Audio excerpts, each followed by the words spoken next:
So let's finish on the third part of the cycle. The third part of the cycle is somebody's rising up, and right now you would say China's rising up. Is that correct? There's just numbers, and you look at it, and okay. So if I want to do something about it, and I want to live in a time when China is not rising up so much, and we're better off in the U.S. economy, what should I do? Should I lobby my members of Congress not to print so much money? What should I do about it, if anything? Well, again, or the cycles are such you can't do much. I think if we go back and we look at history, there are three main things that you can do, okay? First, as a society individually and then collectively, how do you earn more money than you spend? And how do you build a balance sheet that has more assets than liabilities? That's a healthy, and so keeping that in mind.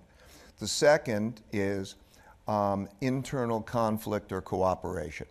Can you have internal cooperation because you realize what the consequences are? So I think that in the 2024 elections, there is a reasonable chance that neither party will accept losing the elections. And that is something that means that democracy, or a type of civil war of sorts, could develop in a way, this is realistic, I'm not being exaggerated by that. And when one looks at those types of things, there is a worry that one should have about the divisiveness and what it means for each other. And the same is true internationally. So basically, if anybody who has gone into wars, this through history, the people who are the most convinced that that's the thing to do all regretted going into wars because of what wars are like. So the things that I would hope to convey is, first of all, what are the arcs? Is that right or wrong in the arcs? Measured, not opinionated. Just look at those measurements so that you could see that.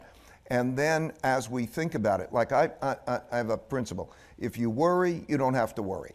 And if you don't worry, you need to worry. And what I mean by that is if you worry and you start to think what this direction could be and what it's like, then maybe you deal with the things that prevent those worries, where if you don't worry, maybe you get into trouble without worrying or with a confidence. One of the arcs is also people who've never been through a war. You know, our memories are with us, not necessarily our parents' memories.